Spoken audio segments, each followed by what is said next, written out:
नमस्कार दोस्तों, मैं पुष्पराज आप सभी का स्वागत करता है पुष्प जंक्शन में। तो आइए जुड़ते हैं एक नई कहानी के साथ, जहां खेती, जिंदगी और ज़मीन के साथ जुड़ती है। तो आइए आज का सफ़र शुरू करते हैं अंकित भैया के साथ। और यहाँ बहुत सारे लोग हैं, इसके बारे में जानकारी करते हैं। आज क्या यहाँ बैठक होती है, किस चीज़ के बारे में बात चर्चा होती है, इस पे आज हम अंकित भैया से बात करेंगे। तो सबसे पहले अपने चैनल और दर्शकों की तरफ से नमस्कार करना चाहते हैं भैया। नमस्कार सभी को, सभी श्रोतागण को नमस्कार। तो ये बताइए, आज बहुत संडे से आप यहाँ जो बैठक लगा रहे हैं, किस चीज़ का बैठक लगाते हैं और क्या उद्देश्य आपका है? सबसे पहले अपना उद्देश्य बताइएगा। उद्देश्य देखिए कि पार्टिकुलर समाज का होता है और हम समाज के उत्थान की बात को करते हैं। यहाँ समाज हमारा कैसे राजनीतिक, आर्थिक और सामाजिक रूप से मजबूत हो और कैसे एक दूसरे का मदद करें। एक दूसरे का मदद करने का मतलब कि अन्य बिरादरी के भी लोगों का मदद करें। अगर अन्य बिरादरी के लोग भी परेशानी में हैं, अगर मेरे इस समाज में आएंगे मदद मांगने, तो हम समाज के सभी लोग मिलकर उनका सहयोग करेंगे।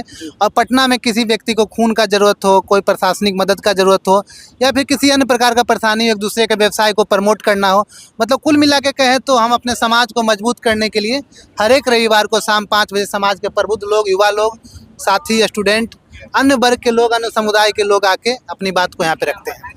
तो जैसा कि अभी आपने चर्चा किया कि ब्लड डोनेट का, तो इसका अभी क्या कैंप लगाना है या अभी कुछ टाइम बाद, इसके बारे में क्या सोचना है आपका? हम लोग एक सब मिलके अभी तक एक फिलहाल तो भी डिसाइड किए हैं कि 29 जून का जो डेट है, हम लोग एक 100 यूनिट ब्लड का एक मतलब कि टारगेट सेट किए हैं। अब जितना हो जाए, लेकिन एक स्टैंडर्ड सेट किए हैं कि 100 यूनिट ब्लड हम लोग किसी भी ब्लड संस्था को देंगे और इस समाज के लोग मिलके देंगे।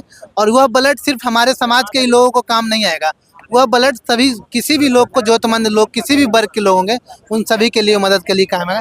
यह समाज के लोगों ने फैसला इस ग्रुप में लिया है। तो जैसा कि भैया ने बता रहे हैं, 29 जून को अगर कोई भी वैसे युवक है जो 29 जून को ब्लड डोनेट का सोच रहे हैं, तो आप इस भैया के माध्यम से, भैया का वहाँ नंबर दे दिया जाएगा या हम लोग का भी नंबर वहाँ अपडेट रहेगा, आप वहाँ से कांटेक्ट कर सकते हैं।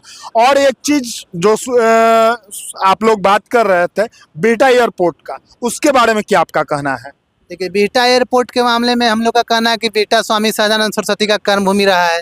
स्वामी सहजानंद सरस्वती ने सभी वर्ग के लिए काम किया है और संजोग से देखिए कि बिहटा हमारे समाज के लोगों का क्षेत्र भी रहा है। तो समाज का हर एक वर्ग का मांग है कि स्वामी सहजानंद सरस्वती के नाम पे बिहटा एयरपोर्ट का नामांकन हो। ये सिर्फ भूमिहार समाज या ब्राह्मण समुदाय या फॉरवर्ड समुदाय का मांग नहीं है।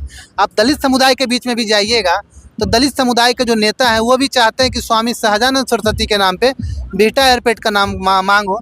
और इस मांग को हम लोग तेज करेंगे, अन्य वर्ग के लोगों को साथ लेके चलने का काम करेंगे। तो इस पे आपका क्या कहना है अंकल जी? थोड़ा सा अपना विचार रखिएगा। मैं पहली बार आ रहा हूँ और इतना उत्साहित हो गया हूँ, लगता है 5-10 साल मेरा कम हो गया हूँ। जो समाज में जो बैठक हो रही है और जो विचार विमर्श हो रहा है, मतलब उत्साह बहुत बढ़ गया है और अच्छे कार्य करेंगे और आगे बहुत अच्छा कार्य करेंगे। और इधर वरुण भैया हैं जो काफ़ी टाइम से यहाँ जुड़े हुए हैं, तो इस बारे में आपका क्या कहना है वरुण भैया? ऐसा साप्ताहिक बैठक पटना में कहीं समाज का बैठ के नहीं होता है। और कहने का तो हम सब साप्ताहिक बैठक करते हैं और समाज का, इसमें अन्य समाज के भी लोग आए एक दूसरे के परोपकार की भावना से तो आके जुड़ सकते हैं। हमेशा हम सब परोपकार की भावना से इस बैठक को बुलाते हैं, एक दूसरे के सुख दुख में मिलने जुलने का काम करते हैं। जी, आपका ऋषभ भैया क्या इसका उद्देश्य है?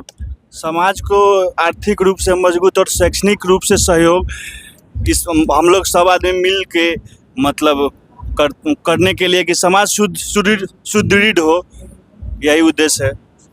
तो और इधर अंकल जी से बात करेंगे थोड़ा सा, इस पे क्या उद्देश्य इस तरह का जो चल रहा है, अंकित भैया ने या और लोगों ने जो बताया, क्या आपका लगता है इस पे हम लोग को करना चाहिए या आगे का क्या सोच है आपका?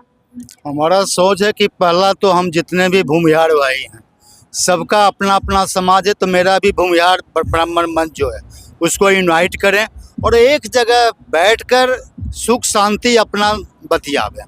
इसी बहाने कम जितने भी पटना में भूमिहार भाई रहते हैं, कम से कम अपना सुख दुख बांटने के लिए पटना में एक जगह सिर्फ संडे को संडे साप्ताहिक गोष्ठी जो हमारा है उसमें आकर भाग लें और अपना सुख दुख बांटें। पहले इकट्ठा तो हो गए सब लोग। मेरा उद्देश्य है सबको यूनाइट करना। जी, जितने भी भूमिहार भाई हैं आके यूनाइट। आपका क्या राय है अभी? आप अपना थोड़ा सा राय बताइएगा। देखिए, हम लोग यहाँ पे लगभग आज 9वां संडे है हम लोग जो यहाँ बैठक कर रहे हैं, और हम लोग का उद्देश्य है कि पटना में खासकर जितने भी भूमिहार भाई रहते हैं उनसे एक दूसरे से जुड़ना, और उससे हमारा ये होगा कि एक दूसरे को मदद मिल पाता है। मान लीजिए कोई किसी सेक्टर में है, कोई किसी सेक्टर में है, उससे एक दूसरे का जब लगाव होता है, जान पहचान होता है, तो मदद हो जाता है एक दूसरे का। यही उद्देश्य है। और सामाजिक उत्थान कैसे हो और एक दूसरे को रोजगार कैसे मिले। रोजगार को जो लोग रोजगार हाँ कर रहे हैं, और आने के टाइम में जब जरूरत पड़ता है तो कोई आगे नहीं आता। हाँ, कोई आगे नहीं आता है, लेकिन हम लोग को जहाँ तक हो सकता है हम किसी को रोजगार उपलब्ध कराने का प्रयास करते हैं, चाहे जिस लेवल का आदमी हो, जिस लायक आदमी हो। मान लीजिए कोई सिक्योरिटी गार्ड का ही नौकरी कर रहे हैं, कोई मैनेजर के लायक है, तो हम जरूर अप्रोच करेंगे कि इनको इस लेवल पे रखा जाए, हम लोग का जहाँ तक जान पहचान हो पाएगा। चलिए, बहुत बहुत समाज के लिए अच्छा आप लोग काम कर रहे हैं, और इस तरह का कंटिन्यू यहाँ हर संडे को होता रहेगा। तो आप किन्हीं कोई यहाँ से जरूरत पड़े तो आके आप अंकित भैया से जरूर संपर्क कर सकते हैं। तब तक के लिए धन्यवाद।